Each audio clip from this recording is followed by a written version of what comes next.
Dentro da doutrina espírita, nós precisamos raciocinar ou aceitar tudo como está?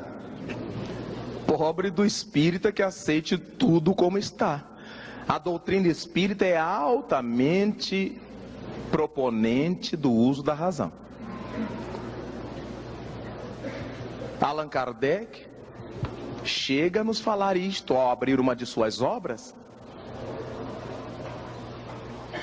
que a razão certamente tem que ser o elemento que nos ajude a enfrentar as situações variadas. É importantíssimo que o espírita não seja Maria vai com as outras, vaquinha de presépio, todos esses epítetos que a gente pode encontrar. É importante que o espírita amadureça. Ah, mas foi o espírito que disse, mais um motivo da gente duvidar, da gente questionar. Não é o espiritismo responsável por essa crença cega que paira no nosso meio. Pelo contrário, na questão 627 de O Livro dos Espíritos, quando Kardec indaga a eles, aos imortais, já que Jesus Cristo veio trazer-nos as verdades de Deus, qual a utilidade dos ensinos dos Espíritos?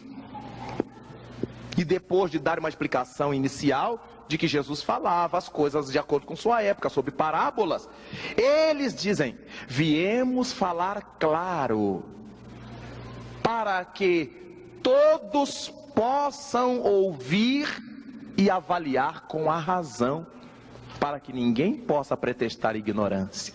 A razão é um ponto de honra da doutrina espírita. O espiritismo não tem culpa dessa massa enorme de espiritistas que a gente encontra completamente irracional. O nosso movimento, lamentavelmente, ha crescido em quantidade de gente, mas não em qualidade de gente. Ainda encontramos espírita com a pirâmide pendurada no pescoço. A gente acredita nos espíritos, mas sei lá, estão de pendura a pirâmide. Se pirâmide resolver esse problema, o Egito não estava do jeito que está, porque lá estão as originais, né? A gente ainda encontra espírita com elefante com o rabo para a porta de entrada da casa, que é para dar sorte. Mas isso não é ensinamento espírita. A gente ainda encontra espírita com figa de Guiné, com fita do Senhor do Bonfim. E a gente se pergunta, estão usando a razão esses irmãos?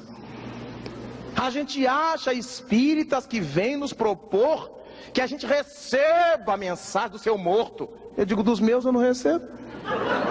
Minha mãe é defunta há 40 anos.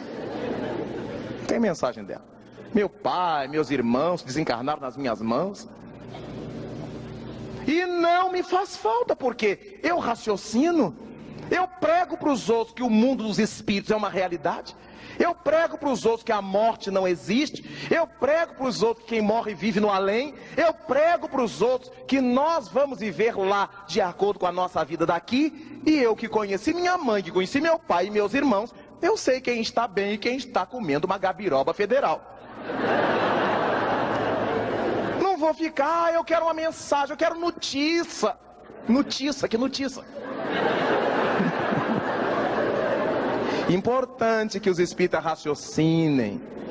Bom, minha mãe era uma mulher nobre. Ela só pode estar bem, senão tudo isso que Jesus ensinou é mentira.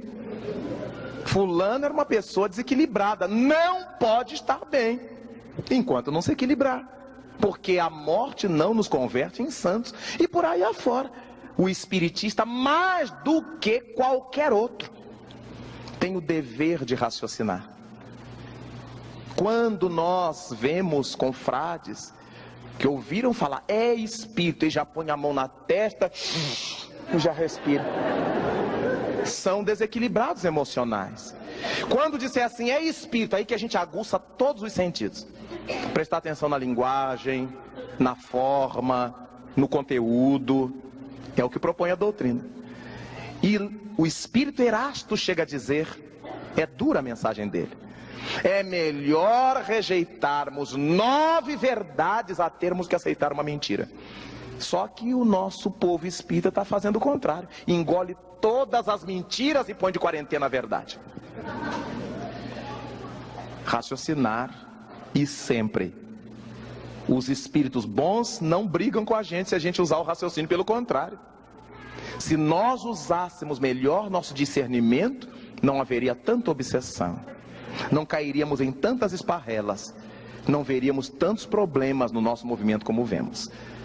Então, por favor, ser espírita é ter como ponto de honra reger-se pelo aprendizado intelectual e pelo aprendizado sentimental. Amai-vos e instruí-vos. Temos que usar o raciocínio.